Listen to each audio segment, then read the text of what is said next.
Bonjour Charles! Hey, salut! Bienvenue chez Dubé Kia. Hey, merci. Merci de participer à notre expérience d'essai routier sur la nouvelle Kia EV4. Ouais, ben j'ai hâte de voir ça, tu sais. Viens, on va aller voir oui. ça. Ah, elle est donc bien belle. Tu sais, chez Kia, nous, on est des passionnés de véhicules électriques. Ouais. On s'est dit qu'on allait en mettre une démonstrateur qui va être disponible pour nos clients à l'essayer comme il faut. Le véhicule électrique, dans le fond, l'essayer, c'est l'adopter. Effectivement. C'est pour ça que tu es là aujourd'hui, parce que tu es un gars qui aime ça, les chars électriques. je pense. Ouais, c'est peut-être craqué. Peut-être Tu es craqué. souvent à l'affût des Ouais. nouveautés. Fait que là, j'aimerais ça que tu puisses essayer le véhicule puis que tu nous dises comment tu trouves ça, c'est quoi les avantages, c'est quoi les inconvénients. Puis parce que nous, on le dit à journée longue, c'est beau puis ça va bien puis c'est le fun. Ouais. Mais d'avoir un avis externe, ben c'est le fun aussi. On va juste faire une petite tournée ensemble du véhicule. Je vais te montrer grosso modo les nouveautés qu'on a sur la nouvelle Kia EV4. Puis après ça, je te laisse partir pour ta fin de semaine d'essai routier. On va passer vraiment inaperçu. Oui, c'est sûr que tu ne passeras pas inaperçu en fin de semaine avec ça. Ben, vraiment C'est le là. but, c'est de faire tourner les têtes parce que le EV4 chez Kia, le positionnement du véhicule, ils veulent avoir un véhicule populaire. Donc, c'est une berline qui est super abordable au niveau du prix. Elle est admissible aux subventions, ça rend le véhicule encore plus abordable. Oui. Puis aussi, c'est qu'on a une technologie qui est peut-être un petit peu plus conservatrice, un peu moins avancée technologiquement comparativement, mettons, à la EV9, mais qui est très éprouvée parce que ça fait des années qu'on a des véhicules électriques chez Kia, puis qui va donner une autonomie qui est vraiment très bonne. Fait que là, le lettrage, on voit 552 km d'autonomie. C'est pas pire, là. Mais c'est bon, tu sais, je veux dire, j'ai un EV9, là, puis on fait du 430, 450 avec sans problème. Oui, c'est ça. Donc, Puis c'est un gros. C'est un intégral. C'est ça, c'est un intégral. C'est intégral, costaud. 4 roues motrices, c'est costaud, c'est plus lourd un peu que sûrement le Oui, le c'est ça. V4. Fait que tu vas pouvoir essayer aussi, ça c'est traction avant, fait que c'est sûr, mettons, tu vas voir comment que ça se comporte Ouais. comparativement à ton EV9. C'est le fun aussi côté dimension parce que c'est une berline Ouais. qui est pleine grandeur. Belle grandeur de coffre là, pour une berline. Là. Honnêtement, ça fait longtemps qu'on n'a pas vu une berline avec un grand coffre comme Ouais, ça. c'est Surtout ça. dans Puis l'électrique. les sièges se couchent aussi. Ça, c'est une version GT Line, fait que c'est certain que C'est la plus équipée. on est plus équipé exactement. Fait que la sellerie de cuir vegan, l'intérieur, ben tu sais, il manque rien. Tour ouvrant panoramique, système de son. Il y a une panoplie de versions avec différents niveaux d'équipement. Mais ce qui est le fun, c'est qu'ils sont tous admissibles aux subventions, peu importe la version qu'on va prendre. OK. Installe-toi. Fait Oh. qu'ici, lui, le siège, il est chauffant. Oh. Il est froid aussi parce que le Ouais, toit, il est froid, il est froid, était mais, dehors. Mais il est écoute, chaud. je suis surpris. C'est très confortable. Oui, c'est ça. Fait que ici, la hauteur, ben là, lui, il est électrique et mémoire. Ça veut dire on a position 1, position 2. Il est chauffant ici, volant chauffant, le siège réglable niveau 1, niveau 2. Puis là, on pourrait même en profiter pour brancher ton téléphone cellulaire. Fait qu'il y a le Apple CarPlay Android Auto sans fil. Ça veut dire que Ça, c'est merveilleux. on projette ton écran direct dans le véhicule. Puis ça ressemble vraiment à l'intérieur du EV9. Là. Quand on regarde ça, rapido presto, c'est à peu près le même tableau de bord, ou presque, là, avec quelques variantes, bien évidemment. Mais tu sais, belle position de conduite. Là. Je veux Ouais, dire, on est c'est bien ça. assis, puis vraiment confortable. Là. Ça, c'est tes premières impressions. Tu vas me dire ça à un coup, ta fin de semaine va être passée. Ouais. Bonne fin de semaine! Hey, merci! Sois prudent, là. Brise-moi le pas, par Oui, je contre. vais essayer! Oui, allô? Hey, Julien, c'est Charles, ça va? Yes, ça va bien, toi? Hey, ça va bien. T'aurais-tu trouvé un manteau dans le showroom? Ben oui, tu t'es laissé traîner vendredi. Ben oui, je suis parti tellement vite, j'étais tellement excité, tabarnouche, que j'ai oublié mon manteau. Une maudite chance que dans un char électrique, on n'a pas froid comme certains pensent, parce que... Il a pas de problème. Moi, je savais que t'allais pas geler. Mais t'as juste à rentrer. Quand tu vas arriver au garage, là, Ouais. prends la droite. On a une aire de service spécifiquement conçue pour nos clients pour pouvoir débarquer au chaud à l'intérieur. Ah, ben parfait. Hey, merci, Julien, j'arrive. À tantôt! Comment ça a été, Charles, ta fin de semaine? Ça a super bien noté. Écoute, je la ramène vide. Une chance que chez Kia, il y a des bons. Dis-moi donc, c'est Oui. quoi tes premières impressions?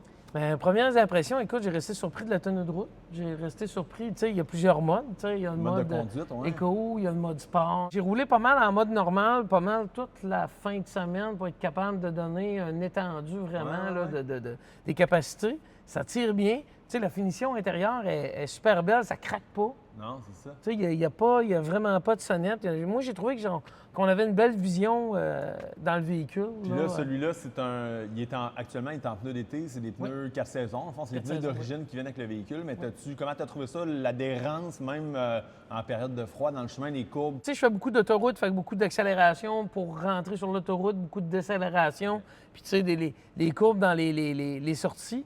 Puis J'ai resté surpris que malgré tout, le pneu adhérait quand même très bien, malgré le froid. Là, Oui, c'est ça. Malgré le froid. Puis côté autonomie, ta consommation en kilowatts, qu'est-ce que ça dit? Ben, j'ai fait plusieurs tests en fin de semaine. Là. Je te dirais que moi, comme je fais beaucoup d'autoroutes, je reste dans le Kamouraska, puis je pars de Rivière-du-Loup, puis qu'on est descendu jusqu'à Saint-Fabien avec en fin de semaine. Cool. Fait qu'on a été bon pour tester plusieurs choses. On a été bon pour tester, moi, je roule toujours 118, 119, ça va. Ah, génial. Puis malgré ça, malgré une température à 20 degrés, la fan à 2, moi, je conduis toujours comme ça. Ça a donné une moyenne de 27-28 kWh au 100, qui est très, très bon d'ailleurs, parce que j'en ai un véhicule électrique, puis qui est vraiment plus petit que ça, là, pour pas le dire, une Chevrolet Bolt, puis je fais 29-30 kWh au 100 pour la même ride. Il rentre aisément 2 sièges d'auto en arrière, sans problème. Fait que, pour les gens qui ont une jeune famille, qui se disent « Ah, ben moi, ça me prend absolument un VUS. » Oui, c'est ça. C'est assez logeable pour toute la famille. Oui, c'est logeable. Puis côté la valise, je sais pas si tu as eu à mettre du stock un peu dedans. Oui, quand même. Un coup qu'on rabat les sièges, il rentre du stock pas mal. On est rentré un petit kit de son là-dedans, faire des tests. Bon. Il restait encore beaucoup de place. T'sais. Bon, excellent. Puis tu vois, quand on est descendu à Saint-Fabien, on est descendu de nuit, puis il faisait moins 15 degrés. Mais là, on roulait pas vite, on venait de voir en compte dans une zone de 90. On est descendu à 22 kWh au 100. Ah ouais, wow. Fait que, au froid qu'il fait. Au froid, là. Fait que là, je me suis dit, quand on est revenu, j'ai dit, bon, on va aller tester la charge rapide. OK. Fait que je suis parti de Kakuna, de l'entrepôt. J'ai tout de suite starté la régénération de la batterie. Le préconditionnement? Le préconditionnement, OK, exact. Parce que je me suis dit... C'est juste un bouton, là. C'est juste un Fait bouton, que ça, tu vas dans le simple au setup, bout. tu vas cliquer sur œuvrer, puis tu le vois tout de suite. Pour à la maison, exactement, si vous n'avez jamais eu l'occasion de conduire un auto électrique, c'est que dans les déplacements, quand on a besoin d'aller sur une borne rapide, on peut préconditionner la batterie pour aller améliorer les capacités de recharge rapide du véhicule. Fait avant ça, c'est un petit peu complexe d'aller programmer le préconditionnement. Mais maintenant, les ingénieurs ils ont simplifié la patente. On pèse sur le piton, préconditionnement, avant d'arriver à la borne. Puis là, les éléments dans la batterie vont venir se mettre en fonction pour aller chauffer la batterie pour aller chercher des capacités de recharge optimales. Oui, puis j'ai resté surpris parce que je suis parti de Kakuna, j'ai été porter ma fille à Saint-Arsène, puis rendu sur la 20, juste avant de rentrer ici à la sortie, ça m'a mis tout de suite un message, je me dis « Batterie prête et conditionnée ». Je me suis dit « OK, c'est quand même assez rapide, là. » J'ai vu des batteries qui étaient beaucoup plus longues. Oui, à préconditionner, c'est ça? Oui, exactement. OK. Ah. Je suis arrivé au bornes Tesla ici, comme je te dis, il faisait moins 15, j'ai laissé l'auto virer et j'ai eu une puissance, le top que j'ai été chercher, que j'ai trouvé ça très impressionnant. On a été chercher du 127 kW. Oh, wow, OK. Puis j'étais à entre 30 et 60 %. Ça m'a pris 15 minutes. Wow, OK. J'ai resté vraiment surpris, honnêtement. C'est vraiment génial. pas des menteries. Là. Parce que ce qui est le fun, parce que souvent, l'hiver, aller sur les recharges rapides, c'est là que ça cause des problèmes chez la plupart de nos compétiteurs, mettons, parce que là, les véhicules y arrivent et on n'est pas capable d'aller chercher plus que du 30-40 kWh.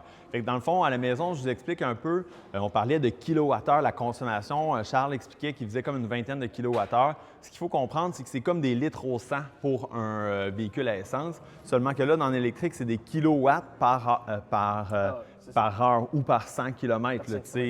Donc, c'est plus qu'on a une faible consommation d'électricité au niveau du véhicule, bien, plus d'autonomie qu'on va aller faire. Fait que là, c'est l'objectif en fin de compte. Comme un auto à essence, exemple, une coquette, on va faire du 5-6 litres au 100, bien là, ça va être mieux que, par exemple, si on prend une Telluride, qu'on va aller faire d'une dizaine de litres au 100. Là. Donc, c'est le même principe. Donc, l'objectif avec la EV4, c'est d'aller chercher un véhicule qui va être économe en électricité, puis en plus, dans le meilleur des deux mondes, qui va être capable d'aller recharger rapidement sur une borne de recharge. Bien, merci, Charles, pour tes reviews. C'est vraiment très apprécié. Ça a été super la fun. Merci de t'être prêté au jeu. Puis, petit appel à la maison si tu as besoin pour de l'événementiel. ADE est là. Tiens, tant qu'à se plugger, on va se plugger comme il faut. Merci, Julien. Merci beaucoup. Merci de nous avoir écoutés. C'est habituellement des capsules un peu plus courtes qu'on essaie de faire. Mais là, on avait l'occasion avec le nouvel EV4 de présenter en long, en large, avec un pilote d'essai professionnel, qu'est-ce que ça dit exactement. Bonne journée!